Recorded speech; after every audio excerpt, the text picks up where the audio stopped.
One अधिकार कानून के बारे में बात करने के लिए कुछ बोला गया है, लेकिन अफसोस की बात यह है कि तेलंगाना एक राज्य बनकर 10 साल के पहले हो गए। तो अफसोस की बात है कि ना तो आदिवासी और उनके वन अधिकार या तो फिर वन बचने वाले हैं। जिस तरह के सरकार की पॉलिसियां बन रही हैं इधर, उसको देखते हैं तो लगता है कि कुछ नहीं बचने वाला है इधर।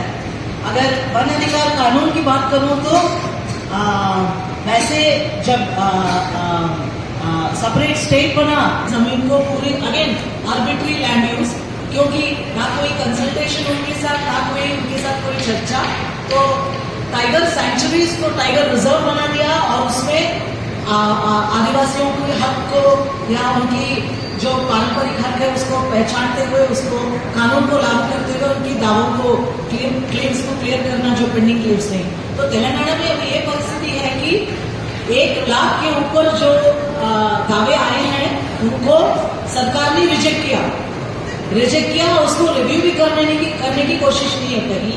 और 15,000 से 20,000 जो है अभी पेंडिंग है। और जो पुराने, अगर सच बताऊं तो 2006 में जब कानून आया तब से लेके 2010 तक अलग राज्य बनने के पहले जो प्रक्रिया चली, उसके अंतर्गत जो पट्टे मिले बस वही मिले। उसके बाद दावों को क्लेम्स को क्लियर करने की बात तो कहीं नहीं हुई।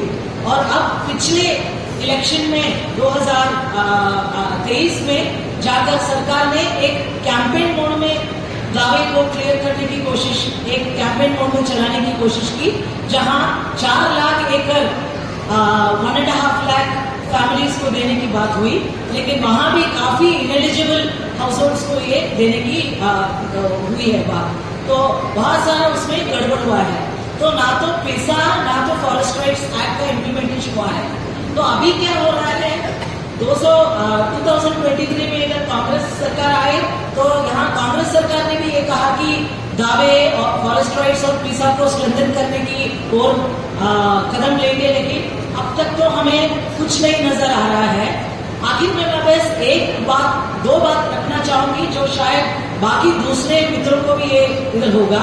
अभी 3-4 महीना पहले आप लोग सबने सुना होगा कि 2024 अक्टूबर में प्रधानमंत्री जनजातीय ग्राम उत्कर्ष योजना, एक PM जुगा जिसको कहते हैं, वो अभी देश भर में जहां पे भी आदिवासी इलाका है वहां लागू होने की बात का एक बड़ा सा योजना, 18 मिनिस्ट्रीज उसमें इन्वॉल्व है और 64,000 विलेजेस में इस कार्यक्रम को FRA को स्ट्रेंथन करने के लिए, इसमें एक कॉम्पोनेंट FRA को स्ट्रेंथन करने की बात जो है, इसमें बहुत बड़े पैमाने में पैसे ministry of tribal affairs implementing main oversee करने का मिनिस्ट्री है, लेकिन इसमें 17-18 मिनिस्ट्री है।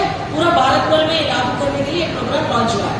तेलंगाना सरकार ने भी प्रपोजल भेजा है, लेकिन इस प्रपोजल के बारे में ना तो कहीं चर्चा हुई है, क्योंकि पूरी FRA लागू करने के लिए ग्राम सभा को 1 मिनट, हाँ, लेकिन हम देखते हैं कि इधर पैसा कहाँ जा रहा है। FRA को स्ट्रेंथन करने के नाम से एक FRA पोर्टल बनाने की बात हो रही है। पूरी FRA की जो पोटेंशियल है उसको मैप करते हुए एक नेशनल पोर्टल और उसको पूरा डिजिटाइज करने की बात हो रही है। और इधर काफी सारे टेक्निकल एजेंसीज इसमें घुसे हैं, बहुत सारे पैसा इन टेक्निकल एजेंसीज को दिया गया है, ग्राम सभा को कहीं देने की बात नहीं हो रही है। तो हमें मित्रों, सारे ही राष्ट्र में जहां PM जुगा को इम्प्लीमेंट करने की बात हो रही है, मेरी आपसे विनती है कि हमें इसको जरूर ट्रैक करने की कोशिश करनी है कि इसमें क्या हो रहा है, तो इसमें इसको ध्यान रखना चाहिए। आखिर मैं बस एक बात कहना चाहूंगी कि तेलंगाना में पूरी प्रक्रिया में जो सबसे प्रभावित हो रहे हैं बहुत ज्यादा, ये है आदिवासी महिलाएं, जिन पर आज साफ ये कह सकते हैं कि स्ट्रक्चरल वायलेंस हो रहा है। एक तरह से तो फॉरेस्ट राइट्स एक्ट और पीसा का पूरा सिस्टमैटिक डाइल्यूशन, ना तो कोई इम्प्लीमेंटेशन हो रहा है, लेकिन पूरे आदिवासी समुदाय में पूरे परिवार को चलाने की बोझ आज महिलाओं पर है। इस एक कॉन्टेक्स्ट में जहां बहुत सारे मर्द जो परिवारों से बाहर जा रहे हैं, तो महिलाएं जंगल में पूरी जो लकड़ी लाने की बात या फिशिंग की बात या पूरी उनकी आजीविका है, जंगल पर निर्भर है और महिलाएं ही जा रहे हैं वहां पर। तो पूरा एक सर्वेलेंस आर्किटेक्चर बनाया है, सीसीटीवी कैमरास है सब जगह पर, ये बहुत इन्वेसिव कैमरास लगाए हैं और हर सारी चीज को उन पर फाइन लगाया है। तो इस बात को बहुत सीरियसली लेना जरूरी है और आदिवासी संगठन इस मुद्दों को भी एक इम्पोर्टेंट मुद्दा समझकर इस पर काम करने की बहुत जरूरत है। जय भीम, जय संविधान, जोहार డాక్టర్ అంబేద్కర్। మిత్రులారా, అమిత్ షా కోపం వచ్చింది. అమిత్ షా రాజ్యాంగం గురించి మాట్లాడతాడు, కానీ అమిత్ షా అదే అంబేద్కర్ గురించి, అంబేద్కర్ జిందాబాద్, అంబేద్కర్ చేయంటే ఆయన మనసు గాయమైంది. మీరు అంబేద్కర్ ఎందుకు తలుచుకుంటారు, మీరు దేవుని తలుచుకుంటే మీకు 7 జన్మల మీకు రుణం వస్తుందని చెప్పి నిండు పార్లమెంట్ లో ఈ దేశ హోంశాఖ మంత్రి అమిత్ షా చెప్పాడు. ఎందుకు ఈ అమిత్ షా లొల్లి తీసుకొస్తానంటే, డాక్టర్ బాబాసాహెబ్ అంబేద్కర్ కు గాంధీకి ఒక పూనా ఒడంబడిక జరుగుతుంది. ఈ పూనా ఒడంబడిక ద్వారా ఒక కమ్యూనల్ అవార్డు నాటి బ్రిటిష్ ప్రభుత్వం ఇస్తుంది. ఆ కమ్యూనల్ అవార్డులో ముఖ్యమైనది దళితులు, ఆదివాసీల ఆర్థిక అభివృద్ధి కోసము ఒక ప్రత్యేకమైన నిధులు ఉండాలని చెప్పి ఆ చర్చ జరుగుతుంది. ఆ చర్చ వెలుగులోనే, కమ్యూనల్ అవార్డు వెలుగులోనే 1960-70 ప్రాంతంలో ఈ దేశంలో ఎస్సీ ఎస్టీలకు స్పెషల్ కాంపోనెంట్ ప్లాన్ వచ్చింది.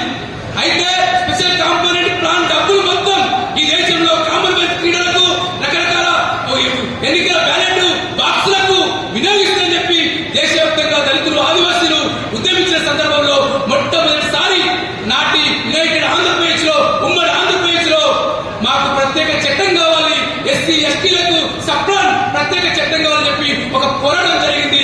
ఒక ఐఏఎస్ అధికారి కాకి మాధవరావు గారి అధ్యక్షతన, ఒక retired chief secretary in United Andhra Pradesh, ఆయన అధ్యక్షతన ఒక ఎస్సీ ఎస్టీ సప్లాన్ కమిటీ ఏర్పడి పోరాటం జరిగింది.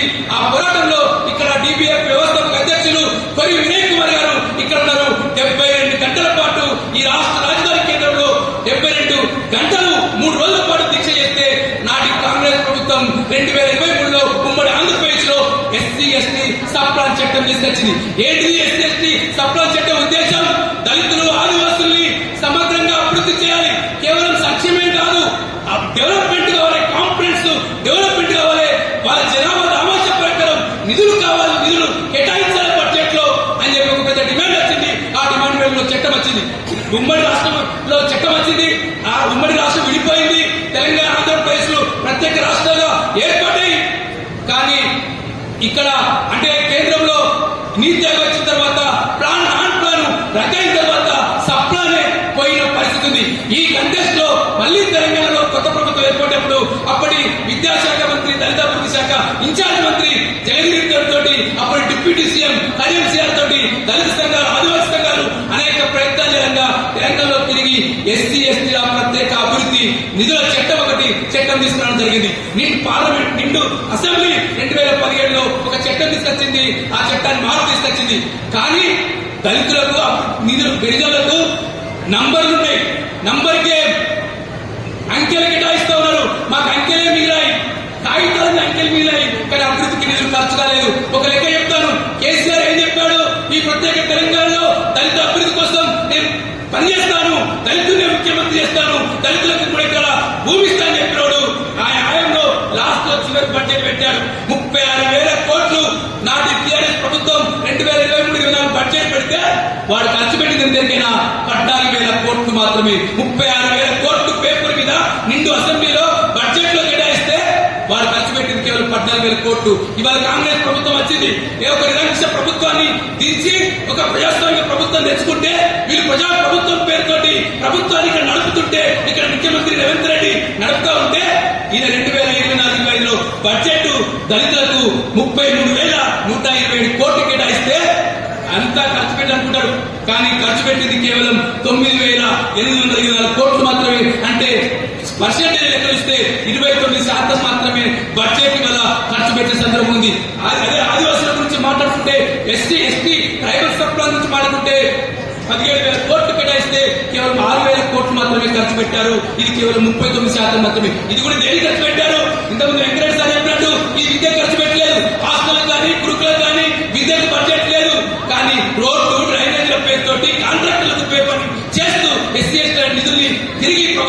డైవర్ట్ చేస్తున్న సందర్భం ఉంది. ఈ కంటెస్ట్ లో ఈ జాతీయ సమితిని అప్పీల్ చేస్తున్నాను. ఒక దేశవ్యాప్తంగా తెలంగాణ ఆంధ్రప్రదేశ్ వచ్చిన ఒక SC ST special development fund act లాగా దేశంలోనే ఒక చట్టం కోసం ఎస్సీ ఎస్టీ సప్లా చట్టం కోసం పోరాడాలని చెప్పి కోరుతూ మన రాజ్యాంగం మీద దాడి జరుగుతుంది. రాజ్యాంగం గురించి మనం మాట్లాడుకుంటాం, కానీ అంబేద్కర్ చెప్పిన ఈ ఈక్వాలిటీ గురించి మాట్లాడడం, స్వేచ్ఛ గురించి మాట్లాడతాం, ఈక్వాలిటీ గురించి కానీ ఫెటర్నిటీ గురించి కానీ మనం మాట్లాడము. దాని గురించి కూడా మనం మాట్లాడాలని చెప్పి కోరుతూ మీ అందరికీ పేరు పేరున జై భీమ్, జై సంఘ. Thank you. उनका तेलुगु से समझ में आया होगा आप सबको, लेकिन एक दो तीन पॉइंट्स हम बताएंगे। ये दो तीन पॉइंट्स, एपी जब तेलंगाना एक आंध्र प्रदेश एक था तब एक बड़ा कैंपेन चला ये स्टेट में, हमारा हिस्सा हमारा को देव, एससी एसटी के लिए बजट में सेपरेट बजट लगाओ और एक एससी एसटी प्लान सेपरेट एक एक्ट लाओ। इसके लिए 72 आवर्स एक हंगर स्ट्राइक चला और आईएएस रिटायर्ड चीफ सेक्रेटरी ने इस मूवमेंट को चलाए और ये मूवमेंट को देखते हुए सरकार ने एक एक्ट लाया।